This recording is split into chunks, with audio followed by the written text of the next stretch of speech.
Quand ma sœur a triplé mon loyer, le faisant passer de 1350 à 4100 €, et qu'elle a ricané pendant que nos parents qualifiaient cela de « juste », elle ne savait pas que je possédais secrètement tout l'immeuble lyonnais depuis 3 ans. Elle ignorait que ma grand-mère m'avait laissé tout ce dont j'avais besoin pour anéantir complètement ses plans. Avant de plonger dans les détails de cette trahison familiale, j'aimerais savoir d'où vous m'écoutez. Que vous soyez en France ou ailleurs dans le monde, laissez un commentaire pour me dire de quelle ville vous venez et quelle heure il est chez vous. C'est parti. Je m'appelle Bastien. À 34 ans, ma vie n'est pas faite de grands titres ni de succès éclatants. Je suis le gérant de la résidence des Canuts, un vieil immeuble plein de charme et d'histoire, niché sur les pentes de la Croix-Rousse, à Lyon. Ce matin-là, ma journée avait commencé comme tant d'autres. J'étais dans l'appartement de Madame Colette, au 3e étage, les mains plongées dans les entrailles de sa plomberie. Un joint usé sous l'évier de la cuisine avait décidé de rendre l'âme, et je m'étais fait un devoir de le remplacer avant que cela ne cause plus de dégâts. L'odeur de la cire d'abeille, que Madame Colette utilisait religieusement sur ses meubles, se mélangeait à celle, plus âcre, du café fort qui filtrait lentement dans sa cafetière. « Tu es exactement comme ta grand-mère, Geneviève, me dit-elle pour la 100e fois, ses yeux de 82 ans pétillant de tendresse derrière ses épaisses lunettes. Toujours à prendre soin des petites choses que les autres ne voient pas. » Je lui ai souri, resserrant une dernière fois l'écrou. C'était ce genre de moment qui donnait un sens à mon travail. Ce n'était pas un simple job, c'était la continuation d'un héritage, celui de la seule personne dans ma famille qui m'avait toujours regardé comme si je valais quelque chose. De retour dans mon petit bureau du rez-de-chaussée, un capharnaüm organisé de factures, de clés et d'outils, le claquement sec et autoritaire de talons aiguilles sur le marbre usé du hall d'entrée a brisé la quiétude matinale. Je n'avais même pas besoin de lever les yeux de mon registre de maintenance pour savoir qui c'était. Élise. Ma sœur aînée, 38 ans, avocate brillante, associée dans un grand cabinet du quartier clinquant de la Pardieu. Sa présence s'annonçait toujours avant elle, comme un front froid qui s'abat sur une journée d'été. Elle est entrée sans frapper, comme à son habitude, son tailleur pantalon gris anthracite, une armure taillée sur mesure, contrastant violemment avec mon jean usé et mon t-shirt taché de graisse. Son regard a balayé la pièce, s'arrêtant une microseconde sur une pile de courriers en retard, et j'ai pu lire le dédain dans ses yeux. « Bastien » a-t-elle commencé, sa voix dénuée de toute chaleur. « Il faut qu'on parle. » Elle a posé une enveloppe sur mon bureau avec un geste précis, presque chirurgical. Le papier était épais, crème, le genre de papier qu'on utilise pour les annonces importantes, ou les mauvaises nouvelles. Mon nom était tapé à l'ordinateur, froid et impersonnel. Un mauvais pressentiment, lourd et poisseux, s'est installé au creux de mon estomac. J'ai ouvert l'enveloppe, mes doigts semblant soudain maladroits. C'était une notification officielle, avec l'entête du cabinet d'avocats d'Élise. L'objet, réévaluation et augmentation de loyer. Mes yeux ont glissé sur les chiffres, refusant d'abord de comprendre. Mon loyer actuel pour l'appartement de 2 pièces que j'occupais dans l'immeuble, 1350 €. Nouveau loyer, effectif le mois prochain, 4100 €. J'ai dû relire 3 fois. Le monde autour de moi est devenu silencieux. Qu'est-ce que c'est que ça? Ma voix n'était qu'un murmure étranglé. Le prix du marché, petit frère, a-t-elle répondu, et c'est là que je l'ai vu. Un petit rictus suffisant, presque imperceptible, au coin de ses lèvres. Le même rictus qu'elle avait quand elle me prenait toutes mes propriétés au Monopoly quand nous étions enfants. L'immeuble est un actif financier, Bastien, pas une œuvre de charité. Il est temps qu'il soit rentable. Un actif? Mais, ce sont les maisons des gens, Élise. C'est la maison de Madame Colette, la maison de la famille Diallo.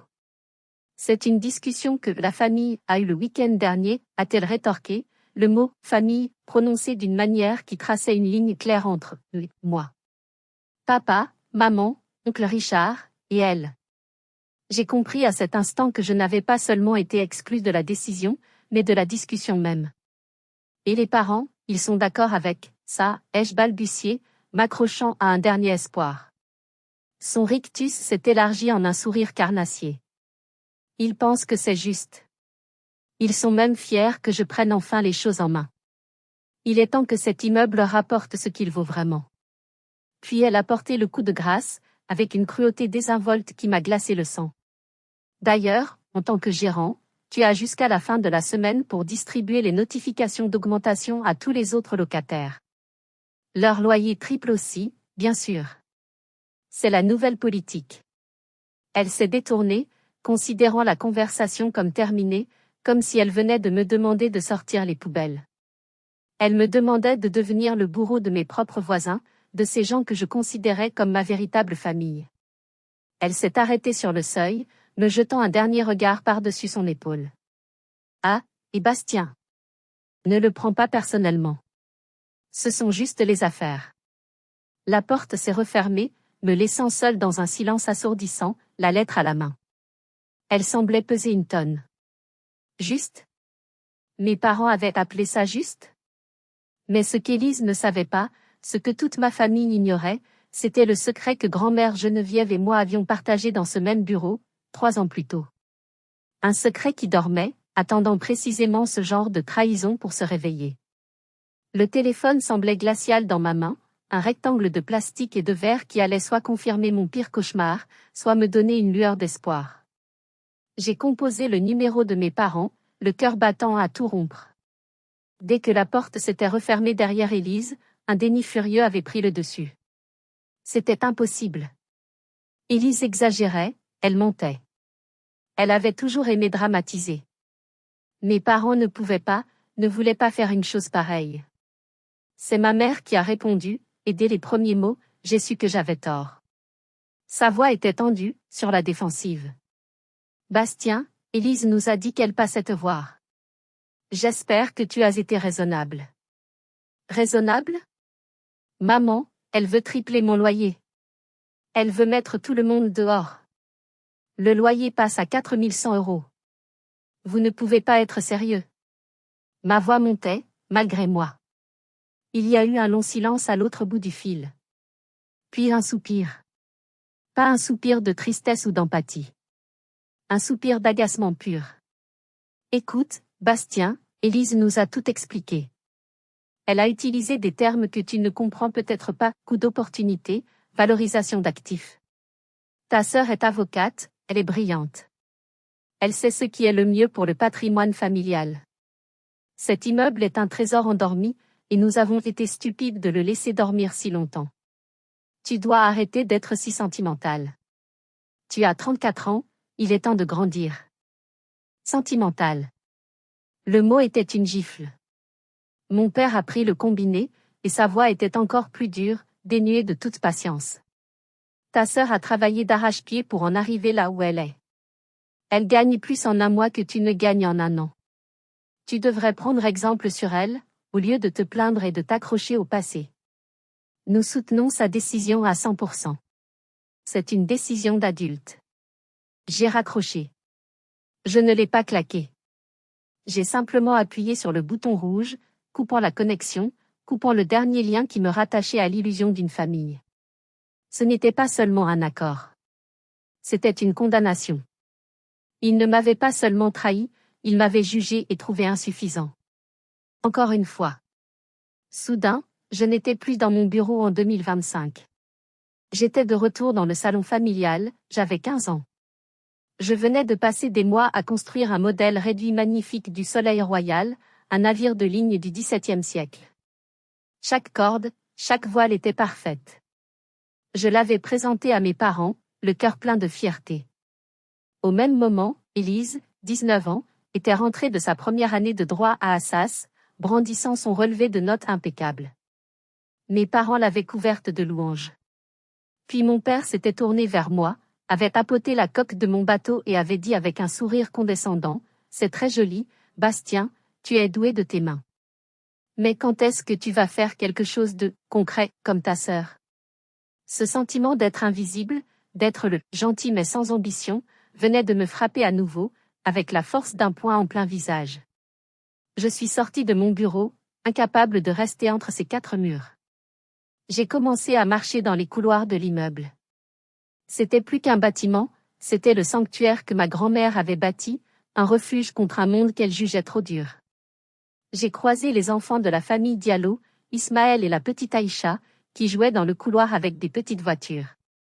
Ils se sont arrêtés pour me faire un grand sourire.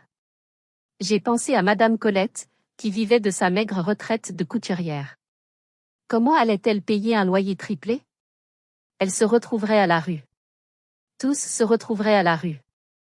Et ce serait de ma faute, car c'est moi qui devrais leur remettre leur lettre d'expulsion déguisée. Le poids de la responsabilité m'a écrasé. Je me suis assis sur les marches de l'escalier de service, la tête entre les mains, complètement anéanti. Ma famille m'avait abandonné. J'étais seul face à une armée. Puis, une image a traversé mon désespoir, comme un phare dans la tempête, le visage ridé et malicieux d'Agnès, la meilleure amie de ma grand-mère. Agnès, qui vivait juste au coin de la rue depuis 60 ans. Et avec cette image, un autre souvenir est revenu, si vif que j'ai pu sentir le métal froid dans ma paume, une petite clé en laiton, que ma grand-mère m'avait donnée sur son lit de mort. Garde-la précieusement, avait-elle murmuré, sa voix affaiblie. C'est la clé de notre plan B. Tu sauras quand l'utiliser. Je ne l'avais jamais utilisée. Je l'avais rangée au fond d'un tiroir, la considérant comme un souvenir sentimental. Jusqu'à aujourd'hui. Mon désespoir n'a pas disparu, mais il a commencé à se transformer en une lueur fragile, une lueur de défi. Le lendemain matin, le ciel de Lyon était d'un gris maussade qui correspondait parfaitement à mon humeur. J'ai traversé la place, le vent frais fouettant mon visage, et j'ai frappé à la porte d'Agnès. À 75 ans, cette ancienne greffière du tribunal de commerce avait l'esprit plus aiguisé qu'une lame de rasoir et une loyauté envers ma grand-mère qui dépassait la mort. L'odeur de café chaud et de croissants frais m'a accueilli, un baume sur mon âme meurtrie. « Entre, mon garçon, a-t-elle dit avant même que j'ouvre la bouche, en m'attirant à l'intérieur. Tu as une mine de déterré. Laisse-moi deviner. Élise. Son ton n'était pas une question, mais une affirmation. Je me suis assis à sa table de cuisine en chêne massif, la même table où elle et ma grand-mère avaient refait le monde des milliers de fois. Et tout est sorti. La lettre, le loyer exorbitant, l'appel téléphonique glacial avec mes parents. J'ai parlé sans m'arrêter, le flot de mots libérant une partie de la pression qui m'étouffait. Agnès m'a écouté sans m'interrompre, ses yeux bleus vifs fixés sur moi, hochant la tête de temps en temps comme si elle assemblait les pièces d'un puzzle qu'elle connaissait déjà. Quand j'ai eu fini, vidé, elle a posé sa tasse avec un bruit sec. Cette petite pain bêche a-t-elle sifflé, avec un venin qui m'a surpris. Je l'ai vue rôder par ici, dans sa voiture allemande trop chère pour le quartier. Elle te regardait, toi et l'immeuble, comme un vautour qui attend que sa proie crève. Ta grand-mère l'avait bien cernée. Elle s'est levée et a commencé à faire les 100 pas dans sa petite cuisine. Geneviève était la femme la plus intelligente et la plus prévoyante que j'ai jamais connue. Elle n'aurait jamais, au grand jamais, laissé son œuvre à la merci de cette calculatrice. Elle me disait toujours, Agnès, Élise a un cœur de verre. Brillant en surface, mais froid, transparent, et qui peut se briser en 1000 éclats de méchanceté. Cette description était si juste qu'elle m'a fait mal. Elle savait, a poursuivi Agnès, s'arrêtant pour me regarder droit dans les yeux. Elle s'inquiétait de l'ambition dévorante d'Élise bien avant sa maladie. Elle a dû préparer quelque chose. Un garde-fou. Dis-moi, est-ce qu'elle te parlait souvent de son vieil atelier de couture au sous-sol? Le cœur battant, j'ai hoché la tête. Oui, tout le temps. Surtout de sa vieille machine à coudre Singer. Elle insistait pour qu'on la garde, même si elle ne fonctionnait plus depuis des années. Elle disait que c'était le cœur de l'immeuble, point. Les yeux d'Agnès se sont plissés, un éclair de triomphe passant dans son regard. Voilà. C'est du Geneviève tout craché. Elle cachait toujours les choses importantes à la vue de tous, là où l'arrogance d'une personne comme Élise ne penserait jamais à regarder. Je n'ai pas attendu une seconde de plus. J'ai remercié Agnès et j'ai presque couru jusqu'à l'immeuble. J'ai dévalé les escaliers en pierre usée qui menaient à la cave. L'air était frais et sentait la terre humide, une odeur qui n'avait pas changé depuis mon enfance. Dans un coin, sous une bâche en plastique poussiéreuse, se trouvait la vieille machine Singer. Elle était lourde, en fonte noire, un monolithe d'une autre époque. J'ai lutté pour la faire glisser sur le sol en béton. C'est alors que j'ai entendu un son. Un son creux. Mon regard s'est fixé sur le sol. Une des dalles de béton, juste sous l'endroit où reposait la machine, semblait légèrement différente des autres. Les bords étaient trop parfaits, trop droits. J'ai sorti mon couteau suisse et j'ai utilisé la lame pour faire levier dans une fissure. La dalle s'est soulevée avec une facilité surprenante, révélant une cavité sombre et carrée. À l'intérieur, il y avait une boîte en métal. Pas une simple boîte à biscuits, mais une cassette robuste, ignifugée, le genre de boîte où l'on conserve des choses qui ne doivent jamais être détruites. Mes mains tremblaient en soulevant le couvercle lourd. Ce n'était pas de l'argent ou des bijoux. C'était bien plus précieux. C'étaient des documents. Des dossiers, méticuleusement organisés avec l'écriture élégante de ma grand-mère. Il y avait des copies de mes entreprises et des promoteurs immobiliers, datant d'avant même la mort de ma grand-mère. Des plans de réévaluation d'actifs et de départ volontaire des locataires. Et au-dessus de la pile, une grande enveloppe scellée à la cire rouge, comme dans les vieux films. De l'écriture de ma grand-mère, je pouvais lire, pour mon Bastien, quand le temps sera venu. J'ai déchiré l'enveloppe, le cœur battant si fort que je pouvais l'entendre dans le silence de la cave. Une lettre manuscrite. La première phrase m'a coupé le souffle.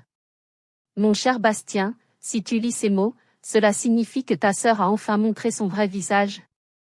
Je me suis assis par terre, sur le sol froid et poussiéreux de la cave, le dos appuyé contre le mur humide. La seule lumière provenait de l'ampoule nue qui pendait du plafond. J'ai déplié la lettre de ma grand-mère. Son écriture, bien que légèrement tremblante vers la fin, était toujours aussi élégante et précise. Chaque mot était un testament de son amour pour moi et de sa lucidité implacable face à la nature humaine, même au sein de sa propre famille.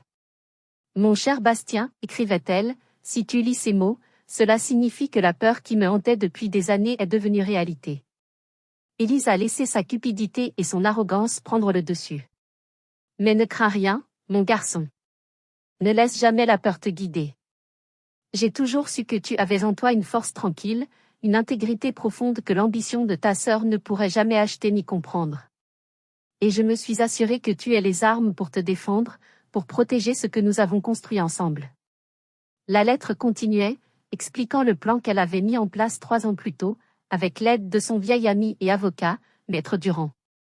C'était un coup de maître juridique, d'une simplicité et d'une ingéniosité qui m'ont laissé sans voix. Elle avait créé une SARL, une société à responsabilité limitée, une structure juridique simple mais solide. Elle lui avait donné un nom qui me fit sourire à travers mes larmes, le lierre tenace. Le lierre tenace, comme cette plante grimpante que nous avions plantée ensemble contre le mur de l'immeuble quand j'étais enfant. Elle m'avait dit ce jour-là, « Regarde, Bastien. Le lierre n'est pas la plante la plus spectaculaire, mais il s'accroche, il protège les murs des intempéries, et il dure plus longtemps que tout le reste. Sois comme le lierre, mon garçon. » Puis, en toute discrétion, elle avait transféré la pleine et entière propriété de la résidence des Canuts à cette société. Et le propriétaire unique, l'unique actionnaire et gérant de la SARL Le Lierre Tenace, c'était moi. Bastien. Les documents que j'avais signés à l'époque, que je croyais être une simple mise à jour de mon contrat de gérant avec quelques clauses techniques que je n'avais pas pris la peine de déchiffrer, contenaient, bien cachées dans les annexes, les clauses de transfert de propriété. J'étais devenu propriétaire de l'immeuble le jour de mes 31 ans, sans même le savoir. Ma grand-mère m'avait fait le plus grand des cadeaux dans le secret le plus total. La structure qu'elle avait laissée à la famille Élise, mes parents, mon oncle était une fiducie familiale. Cette fiducie avait le droit de gérer l'immeuble et de percevoir une partie des bénéfices des loyers, un revenu confortable qui aurait dû leur suffire. Mais elle ne possédait rien. L'acte de propriété n'était pas à son nom. C'était une coquille vide, un os à ronger conçu pour apaiser leur soif de contrôle tout en leur retirant tout pouvoir réel de nuisance. Et puis venait le coup de grâce. Le piège parfait, la mine cachée sous les pas arrogants d'Élise. Le contrat de gestion de la fiducie, rédigé par l'astucieux maître Durand, contenait une clause spécifique, nichée au milieu du jargon juridique, la clause 15.3.2. Cette clause stipulait, en des termes qui ne laissaient aucune place à l'interprétation, que toute tentative unilatérale de la part des gérants de la fiducie d'augmenter les loyers de plus de 10% par an, ou toute action visant à modifier la nature sociale et communautaire de l'immeuble, sans l'accord écrit et notarié du propriétaire de la SARL, le liard tenace, entraînerait la résiliation immédiate, automatique et irrévocable du contrat de gestion. Je devais relire cette phrase plusieurs fois pour en comprendre toute la portée dévastatrice. En m'envoyant cette lettre, Élise n'avait pas seulement agi illégalement en tant que non-propriétaire. Elle venait, par son propre acte, de signer le licenciement de toute sa famille. Elle avait appuyé sur le bouton d'autodestruction, convaincue d'appuyer sur le bouton de lancement d'une fusée vers la richesse. Je suis resté assis là, dans la pénombre de la cave, la lettre tremblant dans mes mains. Un mélange de chagrin pour l'amour et la confiance de ma grand-mère, et d'une admiration sans borne pour son intelligence stratégique, m'a submergé. Elle n'avait pas seulement prévu la trahison, elle avait orchestré la parade des années à l'avance, me laissant, à moi son petit-fils, sans ambition, le pouvoir final. Au bas de la lettre, il y avait un nom et un numéro de téléphone. Maître Durand. C'est mon avocat. Et maintenant, c'est le tien. Appelle-le. Il sait tout et il attend ton appel. Fais-moi confiance, mon garçon. Et surtout, fais-toi confiance. Tu es plus fort que tu ne le penses. Je suis remonté dans mon bureau, le cœur battant la chamade. Je n'étais plus la victime. J'étais le propriétaire. J'étais le gardien du temple. Le jeu venait de changer radicalement. Et c'était à mon tour de jouer. J'ai pris mon téléphone, j'ai respiré profondément et j'ai composé le numéro de Maître Durand. Le lendemain, en me rendant au cabinet de Maître Durand dans le quartier d'Enay, une vague de doute glacial m'a submergé. Le trajet en bus depuis la Croix-Rousse semblait durer une éternité. Assis sur la banquette en plastique, la mallette contenant la boîte en métal posée sur mes genoux, l'adrénaline de la découverte était retombée, laissant place à une peur sourde et tenace. Et si je m'étais trompée? Si j'avais mal interprété la lettre? Élise était une avocate redoutable, associée de son cabinet, rompue aux joutes verbales et aux subtilités de la loi. Moi, j'étais juste un gérant d'immeuble. J'avais arrêté mes études après un BTS en bâtiment. Qu'est-ce que je suis en train de faire, me suis-je demandé, une sueur froide perlant sur mon front. Me lancer dans une bataille juridique contre ma propre sœur? Elle va me dévorer tout cru. Elle va trouver une faille, un vice de procédure, et retourner tout ça contre moi. L'idée de l'humiliation publique, de passer pour un idiot prétentieux, était presque aussi effrayante que celle de perdre l'immeuble. J'ai failli appuyer sur le bouton d'arrêt, descendre du bus, rentrer chez moi et tout oublier. Vendre mes parts, si j'en avais vraiment, prendre l'argent et fuir. Loin de ma famille, loin de ses problèmes. Mais l'image de Madame Colette m'offrant un café le matin, le son du rire de la petite Aïcha dans la cour, le souvenir de la confiance absolue dans les yeux de ma grand-mère lors de nos dernières conversations, tout cela m'a retenu. Je ne me battais pas pour moi. Je me battais pour eux. Je me battais pour elle. Je suis resté assis. Le cabinet de Maître Durand était discret, élégant, situé dans un bel immeuble haussmannien. Tout en boiserie sombre et en livres reliés de cuir. C'était le monde d'Élise, pas le mien. J'ai eu l'impression d'être un imposteur. Puis l'homme lui-même est apparu. La soixantaine, des yeux vifs et un sourire bienveillant qui a immédiatement dissipé une partie de ma nervosité. Monsieur Bastien, dit-il en me serrant la main avec une poignée ferme. Entrez, je vous en prie. Je vous attendais. Cela fait 3 ans que j'attendais votre appel. Votre grand-mère était une cliente, et une femme, tout à fait exceptionnelle. Cette simple phrase, prononcée avec une sincérité évidente, a balayé tous mes doutes.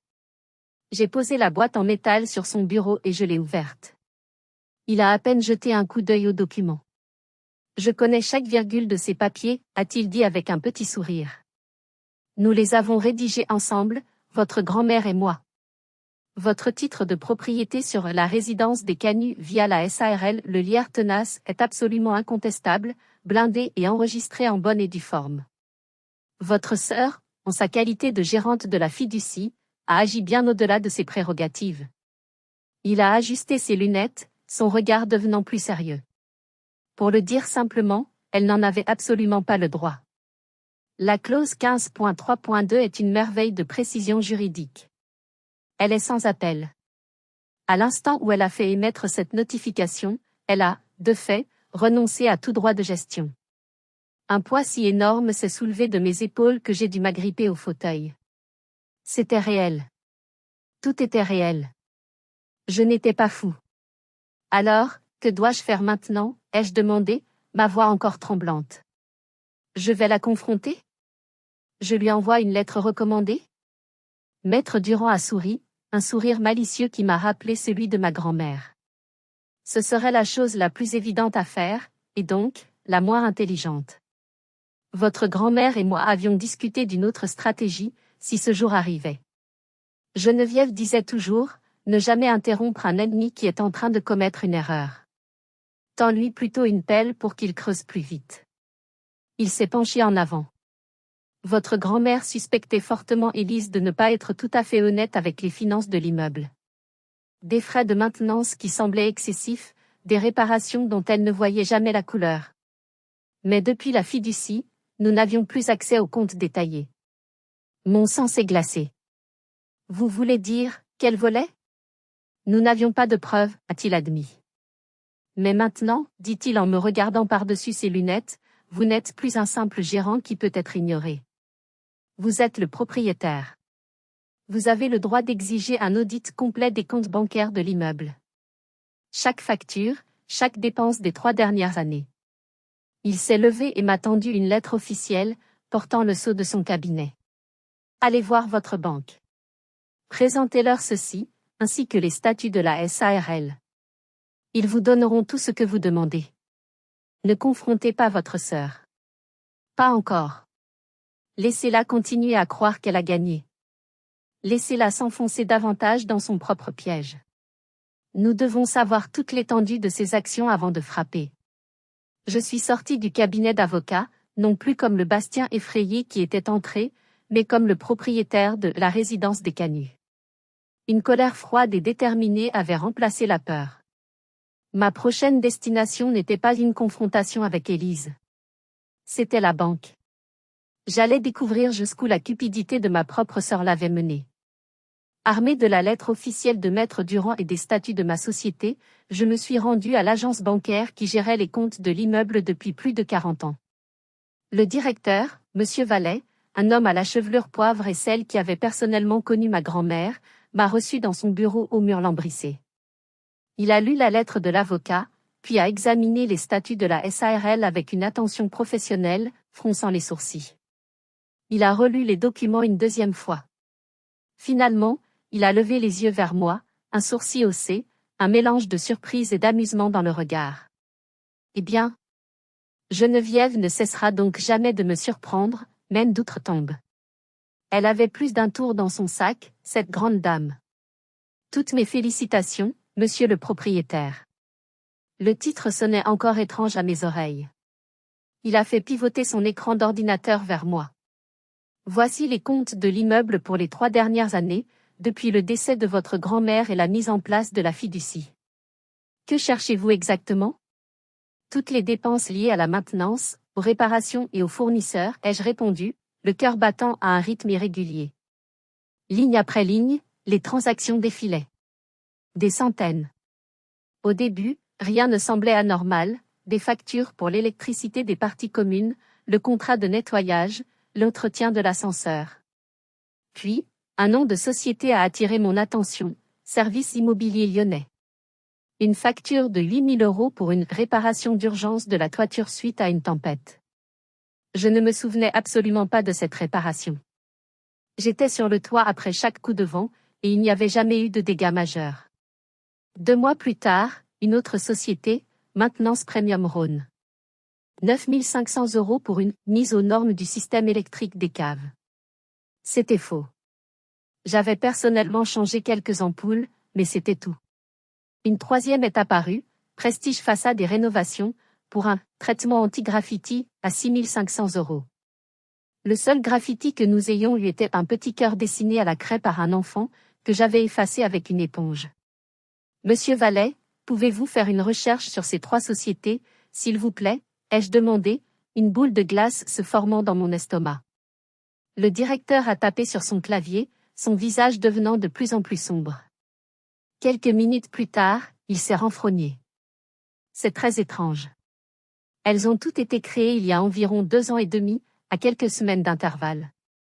Et elles sont toutes domiciliées à la même adresse, une simple boîte postale dans un centre d'affaires à Paris. Et les virements, ai-je demandé, ma voix à peine un murmure. Il a cliqué encore. Le schéma était diaboliquement simple. L'argent versé à ces sociétés fantômes depuis le compte de l'immeuble était systématiquement retransféré, 48 heures plus tard, vers un compte personnel unique, domicilié dans une autre banque.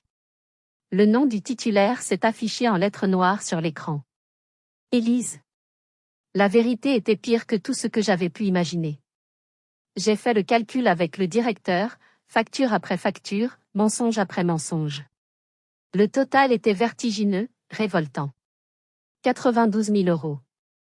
Elle avait volé 92 000 euros. L'argent destiné à entretenir les maisons des gens. L'argent qui aurait dû servir à remplacer la vieille chaudière de Madame Colette, qui tombait en panne chaque hiver, ou à réparer les infiltrations tenaces dans l'appartement de la famille Diallo. Pendant que je me débattais avec un budget dérisoire, en colmatant les brèches et en réparant les choses moi-même pour économiser de l'argent, elle se servait, finançant sa vie de luxe, ses sacs à main de marque, ses vacances exotiques avec l'argent de notre grand-mère. La nausée m'est montée à la gorge. Ce n'était plus de la cupidité. C'était une profanation. Alors que je sortais de la banque, les relevés imprimés, signés et tamponnés par le directeur dans ma mallette, mon téléphone a vibré. Un message d'Élise.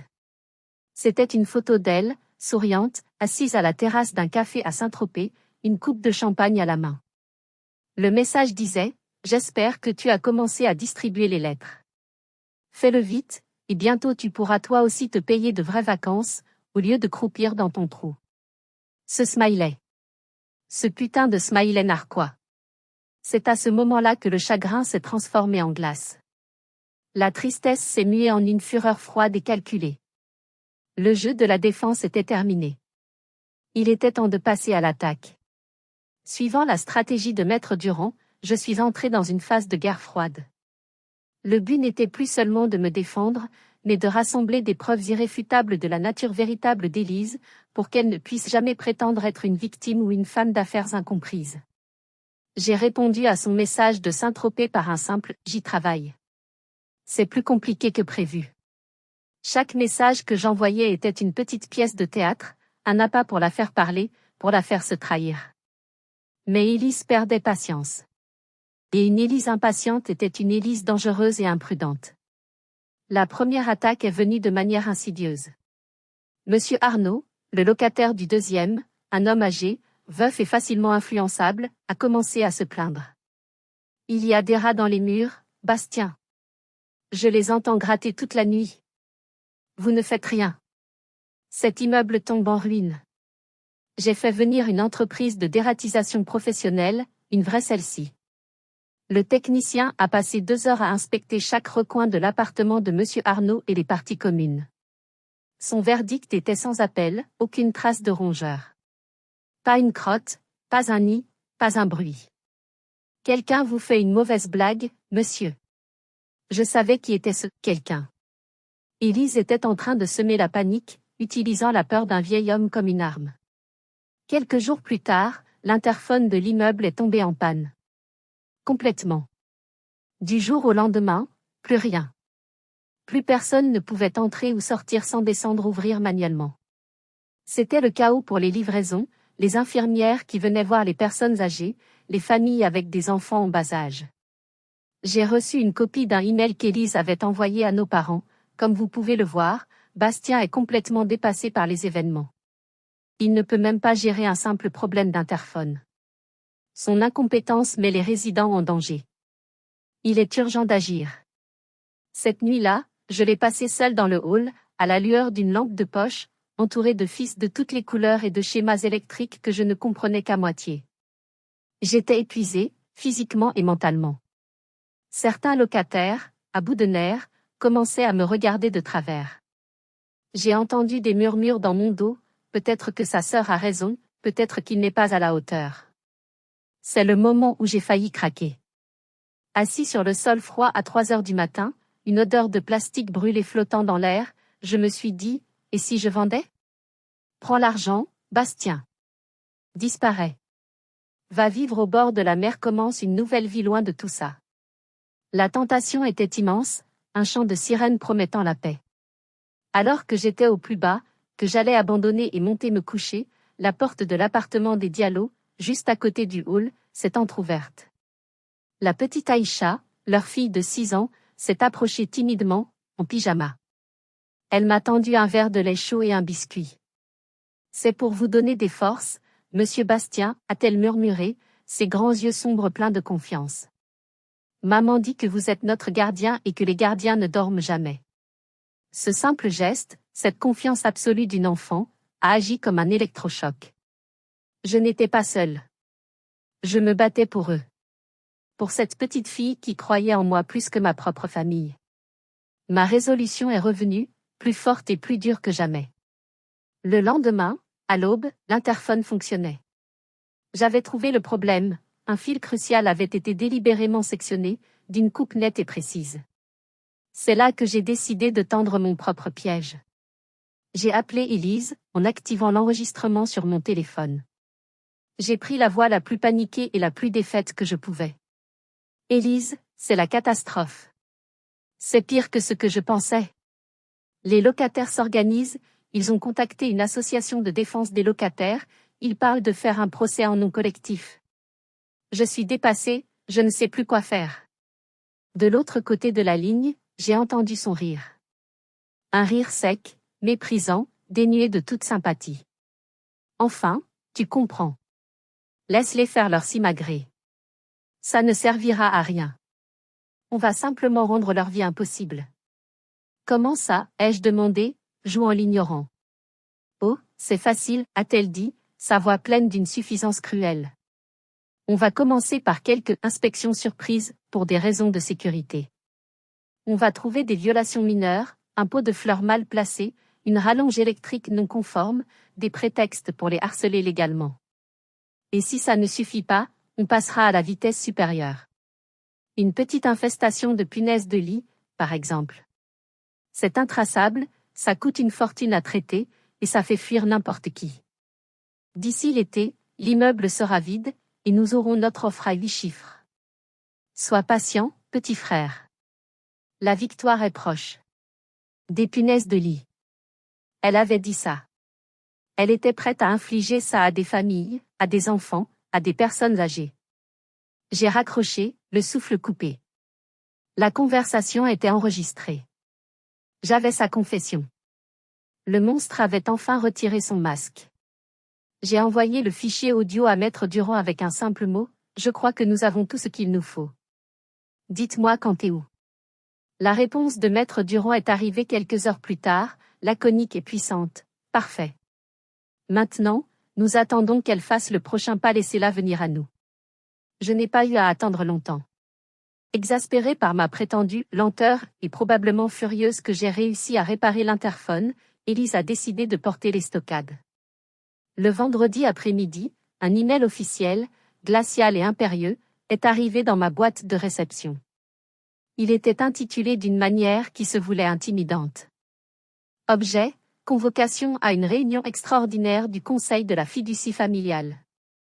Bastien, compte tenu de ton incapacité manifeste à gérer la situation, de ton insubordination répétée et de ton incapacité à appliquer les directives du Conseil, je te convoque à une réunion extraordinaire qui se tiendra le lundi suivant, à 14 heures, dans la grande salle de conférence de mon cabinet d'avocat.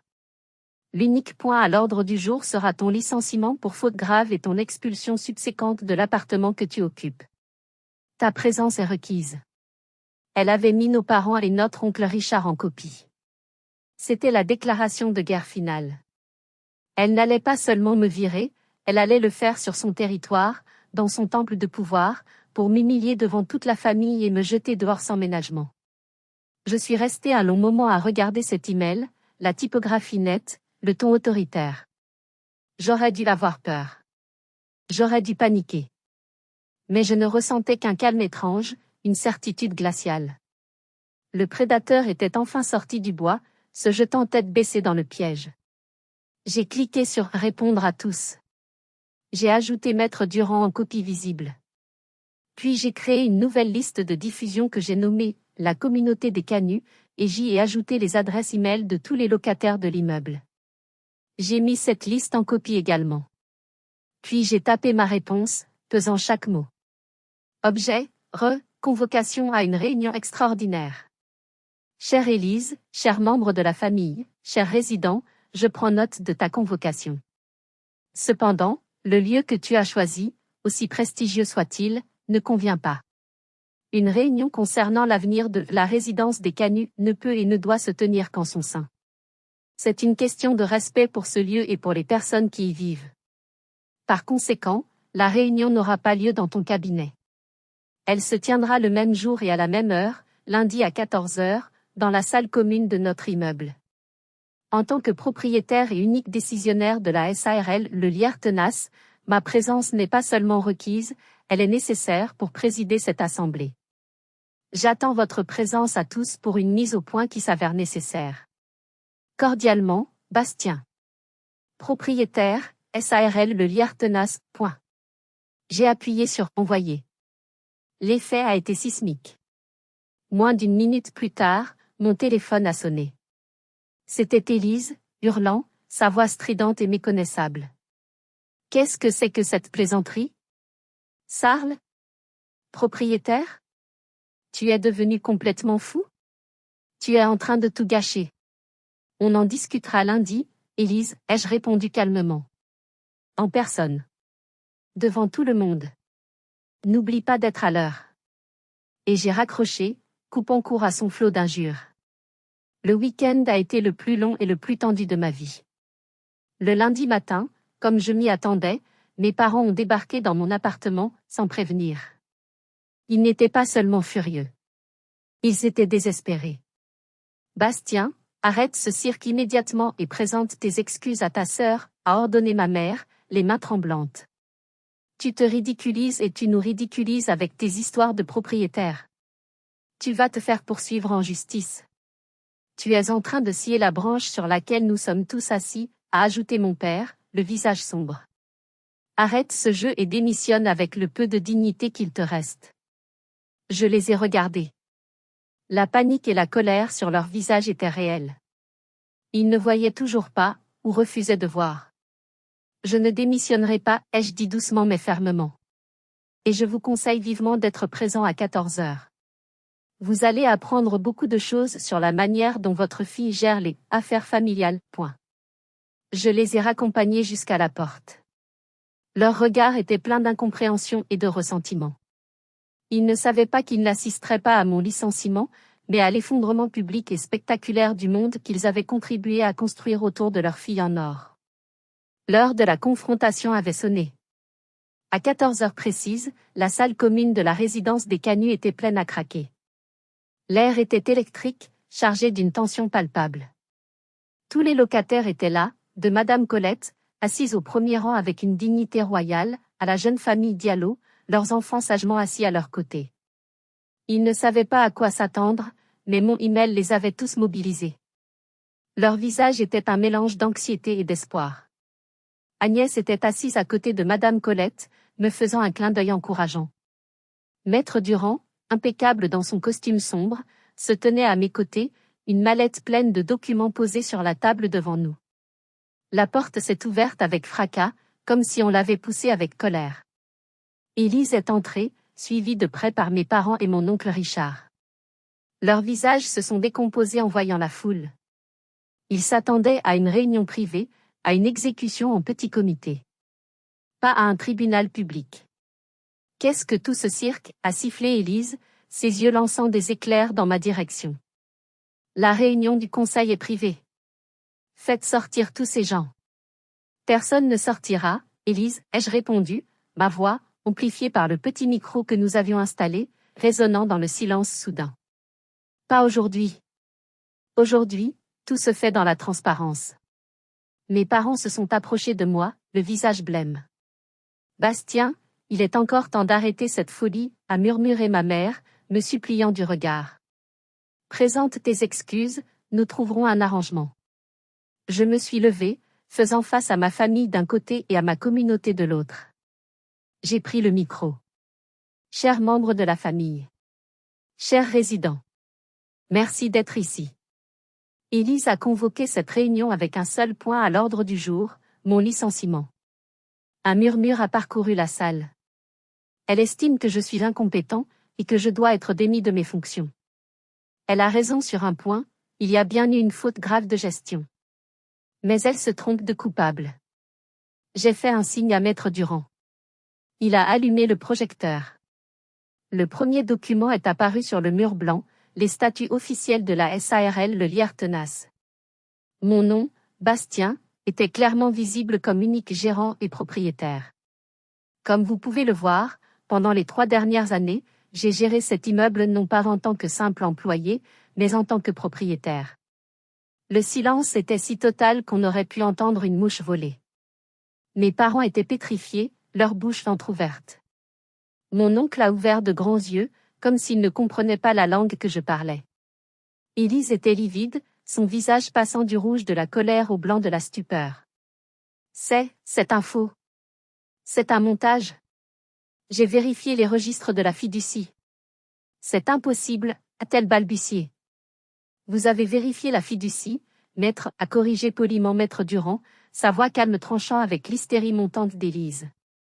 Vous n'avez pas consulté le registre foncier, qui est public. Une erreur de débutant, assez surprenante pour une associée de votre calibre. J'ai repris la parole, ma voix gagnant en assurance. Et selon la clause 15.3.2 du contrat de gestion de cette même fiducie, contrat que tu as toi-même paraphé, en envoyant cette lettre d'augmentation de loyer, tu as, de ton propre chef, mis fin à tes fonctions et à celles du conseil. Immédiatement et irrévocablement. Tu t'es licenciée toute seule, Élise. Tu ne peux pas faire ça, a-t-elle hurlé, perdant tout son sang-froid, sa façade d'avocate brillante se fissurant pour révéler la petite fille capricieuse en dessous. Oh, si. Et je peux aussi faire ça. J'ai pris mon téléphone et l'ai branché au haut-parleur. La voix d'Élise, claire et nette, a empli la pièce. Une petite infestation de punaises de lit, par exemple. C'est intraçable, et ça fait fuir n'importe qui. Des cris d'horreur et de dégoût ont fusé de l'assemblée des locataires. Madame Colette a mis une main devant sa bouche, les yeux écarquillés. Ma mère a chancelé, s'appuyant sur mon père. Mon père, lui, regardait sa fille comme s'il ne l'avait jamais vue. Et ce n'est pas tout, ai-je continué, implacable. J'ai projeté les relevés bancaires. Les noms des sociétés écrans. Les virements frauduleux. Le total de 92 000 € volés, affiché en rouge sang sur le mur. C'est à ce moment précis que la porte du fond s'est ouverte. 2 hommes en civil, discrets mais imposants, sont entrés. Ils se sont dirigés calmement, sans précipitation, vers Élise. L'un d'eux a sorti une carte de sa poche. Police judiciaire. Mademoiselle Élise ? Nous aurions quelques questions à vous poser concernant des accusations de fraude, d'abus de confiance et de détournement de fonds. Veuillez nous suivre, s'il vous plaît. Le piège de grand-mère ne s'était pas seulement refermé. Il avait broyé les espoirs, les mensonges et l'arrogance d'Élise en 1000 morceaux. Toute sa vie construite sur le mépris et la cupidité venait de s'effondrer en l'espace de 10 minutes, sous les yeux de ceux qu'elle avait tant méprisés. Le procès d'Élise a été l'événement médiatique de l'année à Lyon. Le drame de la Croix-Rousse, titraient les journaux locaux. L'héritage empoisonné, écrivait un magazine national. L'histoire de l'avocate brillante trahissant sa famille et menaçant des dizaines de locataires pour de l'argent était devenue un symbole des tensions immobilières qui rongeaient la ville. Pour Élise, ce fut une descente aux enfers publics, une humiliation qu'aucune victoire en salle d'audience n'aurait pu effacer. Son avocat, un ténor du barreau parisien payé à prix d'or, a bien tenté de plaider la thèse du conflit familial qui a mal tourné. Il a essayé de me dépeindre comme un petit frère jaloux et manipulateur, un incapable qui aurait monté un complot pour s'emparer de l'héritage. Mais les preuves étaient accablantes, solides comme le roc. L'enregistrement audio de notre conversation téléphonique a été la pièce maîtresse du réquisitoire du procureur. La salle d'audience, habituellement bruyante, est devenue silencieuse lorsque la voix froide et calculatrice de ma sœur a résonné, planifiant de lâcher des punaises de lit sur des familles. J'ai vu des membres du jury grimacer de dégoût. L'expert comptable, mandaté par le tribunal, a ensuite présenté un diaporama d'une clarté dévastatrice, traçant le parcours des 92 000 € depuis les comptes de l'immeuble jusqu'au compte personnel d'Élise, en passant par les sociétés écrans. C'était un exposé chirurgical de son avidité. Maître Durand, appelé à la barre en tant que témoin, a expliqué avec une clarté et une éloquence remarquables le montage juridique de ma grand-mère. Il a décrit une femme prévoyante, aimante, qui avait cherché à protéger son bien le plus précieux, non pas les briques, mais la communauté à l'intérieur de la seule menace qu'elle craignait vraiment, la cupidité de sa propre petite-fille. Mes parents ont assisté à chaque journée du procès. Assis au deuxième rang, juste derrière Élise, ils semblaient vieillir de 10 ans en quelques semaines. Ils n'étaient plus les parents arrogants et sur deux qui m'avaient sermonné au téléphone. Ils étaient deux personnes brisées, forcées de regarder la vérité en face. La vérité sur leur fille préférée, qu'ils avaient toujours placée sur un piédestal, et la vérité sur leurs propres valeurs défaillantes, sur leur aveuglement face à l'argent. Le témoignage le plus poignant fut celui de Madame Colette. À la barre, la vieille dame n'a pas élevé la voix. Elle a simplement raconté son histoire. Comment elle était arrivée à Lyon, veuve et sans le sou, il y a 40 ans. Comment Geneviève lui avait fait confiance, lui avait loué un appartement alors que personne d'autre ne voulait d'elle. Comment cet appartement était devenu son refuge, le lieu de tous ses souvenirs. Puis elle s'est tournée vers Élise, sans colère, mais avec une immense tristesse. « Ma petite, a-t-elle dit, sa voix tremblant légèrement. L'argent que vous avez pris, ce n'était pas juste de l'argent. C'était le chauffage que Bastien n'a pas pu réparer l'hiver dernier. C'était la fuite dans mon plafond qui a attendu des mois. C'était le toit au-dessus de nos têtes. » Élise a été reconnue coupable de tous les chefs d'accusation, fraude aggravée, abus de confiance, faux et usage de faux. Le juge, dans son délibéré, a parlé d'une trahison morale et familiale d'une gravité exceptionnelle. Le verdict est tombé comme un coup près, 10 ans de prison ferme, avec une période de sûreté de 5 ans, le remboursement intégral des sommes détournées, et l'interdiction à vie d'exercer la profession d'avocat. Sa carrière était terminée. Sa vie, telle qu'elle la connaissait, était finie. Après l'audience, alors que l'agitation commençait à retomber, mes parents m'attendaient dans le grand hall du palais de justice. Leur visage était ravagé par le chagrin. C'était la première fois qu'ils m'approchaient volontairement depuis la fameuse réunion. Ma mère, qui avait toujours été si forte, si maîtresse d'elle-même, a fondu en larmes. « Bastien. » Sa voix s'est brisée. « Ta grand-mère, elle avait raison. Surtout. Sur toi. Nous avons été des parents horribles, aveuglés par le succès de ta sœur. Nous t'avons jugé. Je suis tellement désolée. Mon père, cet homme qui ne m'avait jamais pris dans ses bras, m'a attiré contre lui. C'était une étreinte maladroite, rigide, mais c'était une étreinte. Nous nous sommes trompés, a-t-il dit, la voix rauque. Nous t'avons laissé tomber. Pardonne-nous, si tu le peux un jour. Ce n'était pas une absolution.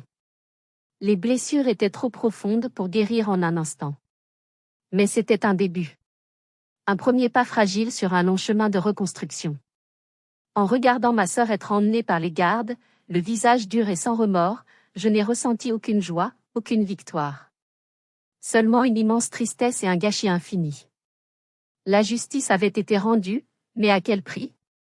Notre famille était en ruine. Maintenant, en tant que propriétaire unique et incontesté, la plus grande question demeurait. Que allais-je faire de cet héritage? Comment allais-je honorer la promesse faite à ma grand-mère? Le combat juridique était terminé. Le combat moral, lui, ne faisait que commencer. Et si cette histoire vous a touché jusqu'à présent, si vous avez déjà été confronté à une injustice familiale, j'aimerais beaucoup lire votre expérience. Mettez-la en commentaire. Que auriez-vous fait à ma place? 6 mois ont passé depuis le verdict. 6 mois pendant lesquels j'ai géré l'immeuble avec une nouvelle perspective. Ce n'était plus un travail, c'était une mission, une responsabilité sacrée.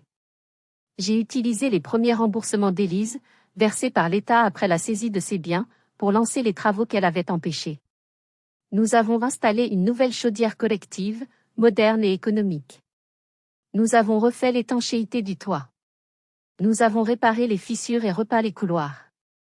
L'immeuble reprenait vie, et avec lui, ses habitants. Mais je savais que ma simple présence ne suffisait pas à protéger l'héritage de ma grand-mère sur le long terme. Que arriverait-il après moi? Comment garantir que, dans 50 ou 100 ans, un autre prédateur ne viendrait pas tenter de transformer cette communauté en un simple produit financier? J'ai passé des nuits à y réfléchir, à discuter avec Maître Durand, avec Agnès, avec les locataires. Et ensemble, nous avons trouvé la solution. J'ai donc réuni tout le monde dans la salle commune, la même salle qui avait été le théâtre de l'effondrement d'Élise. L'ambiance, cette fois, était sereine, pleine d'anticipation. Mes parents étaient là, assis discrètement au fond. Ils étaient devenus des habitués de la vie de l'immeuble, ma mère aidant à l'organisation de la fête des voisins, mon père offrant des cours de soutien en maths aux enfants. Ils reconstruisaient leur vie, non pas autour de l'argent, mais autour des autres. Je me suis levée, le trac me nouant l'estomac, mais le cœur clair. Chers amis, chers voisins, ai-je commencé? Il y a 6 mois, nous avons traversé une épreuve terrible. Nous avons failli tout perdre à cause de la cupidité d'une seule personne. Aujourd'hui, je suis ici pour m'assurer que cela n'arrivera plus jamais, à personne. J'ai fait une pause, regardant leurs visages attentifs, ma véritable famille. La résidence des Canuts n'est pas à moi. Elle appartient à l'idée que ma grand-mère s'en faisait, un refuge, une communauté. C'est pourquoi, après mûre réflexion et avec l'aide de Maître Durand, j'ai pris une décision. Aujourd'hui, je cède la pleine et entière propriété de l'immeuble à une nouvelle entité que nous allons créer ensemble, la Fiducie foncière communautaire du Liertenas. Un silence total s'est installé, suivi de murmures d'incompréhension. Maître Durand a pris le relais pour expliquer les termes techniques avec des mots simples. L'immeuble appartiendrait désormais à une fondation à but non lucratif. Le terrain serait sa propriété inaliénable. Le conseil d'administration de cette fondation serait composé de 3 collèges, un tiers de représentants des résidents, élus par leur pairs, un tiers de membres de la communauté locale, associations de quartier, experts en logement social, et un tiers dont je ferai partie, avec mes parents siégeront à mes côtés. L'objectif était simple et gravé dans le marbre des statuts, garantir pour toujours des loyers abordables, entretenir le bâtiment, et protéger l'immeuble de toute spéculation immobilière. J'étais en train de donner un bâtiment valant près de 12 millions d'euros. Madame Colette a été la première à comprendre. Elle s'est levée, les larmes coulant silencieusement sur ses joues, et a commencé à applaudir. Bientôt, toute la salle était debout, m'offrant une ovation qui a fait vibrer les murs et mon cœur. Mes parents, au fond, applaudissaient aussi, un regard de fierté et de paix que je n'avais jamais vu auparavant dans leurs yeux. Ils ne reconstruisaient pas seulement leur vie, ils reconstruisaient leur âme. Quelques semaines plus tard, alors que nous finalisions les statuts de la fiducie, j'ai reçu une lettre de la prison. L'écriture était celle d'Élise. Je l'ai ouverte avec appréhension, m'attendant à de la haine, à des reproches. Bastien, j'ai appris pour la fiducie par maman. Tu as donné 12 millions d'euros. Je crois que je ne comprendrai jamais vraiment pourquoi. C'est contre tout ce qu'on m'a appris, tout ce en quoi je croyais. Mais je passe mes journées à penser, ici. Il n'y a que ça à faire. Et je commence à voir ce que je refusais de voir. J'ai été élevée pour gagner, pour accumuler, pour être la meilleure. C'est tout ce que je savais faire. Toi, tu as été élevé par grand-mère. Elle t'a appris à construire, à protéger. Je ne te demande pas pardon. Je sais que je ne le mérite pas. Mais je voulais que tu saches, que je commence à comprendre pourquoi elle t'a choisi. Ne réponds pas, Élise. Je n'ai pas répondu. Peut-être qu'un jour, la conversation serait possible. Ou peut-être pas. L'important était que l'héritage de grand-mère était désormais à l'abri, protégé non pas par un seul homme, mais par la force d'une communauté unie. Ce soir, en rentrant dans mon appartement, j'ai trouvé un dessin scotché à ma porte. C'était la façade de l'immeuble, dessinée avec des crayons de couleur par la petite Aïcha Diallo. Des cœurs et des soleils sortaient de chaque fenêtre. Au-dessus, elle avait écrit en lettres maladroites, « Merci notre gardien ». Ma sœur avait essayé de tripler mon loyer à 4100 euros. Elle avait ricané quand nos parents avaient dit que c'était « juste ». Elle pensait que la valeur d'une vie se mesurait en chiffres sur un compte en banque. Mais ma grand-mère m'avait appris une autre leçon. La vraie richesse, ce ne sont pas les murs que l'on possède, mais les vies que l'on protège à l'intérieur. Le vrai héritage, ce n'est pas l'argent qu'on laisse, mais la communauté qu'on construit. Merci beaucoup d'avoir écouté cette histoire jusqu'au bout. Votre soutien est incroyablement précieux. J'aimerais beaucoup savoir ce que vous en avez pensé. Est-ce que la fin vous a plu? Quelle a été l'émotion la plus forte pour vous? Partagez vos impressions dans les commentaires. Votre avis m'aide à créer de meilleures histoires pour vous. Si ce récit vous a touché, n'oubliez pas de vous abonner, de laisser un « j'aime » et si vous le pouvez, de le partager. Cela aide énormément la chaîne à grandir et à toucher plus de monde. Jusqu'à la prochaine fois, souvenez-vous, dans un monde qui nous pousse souvent à prendre, la plus grande force est parfois de savoir donner.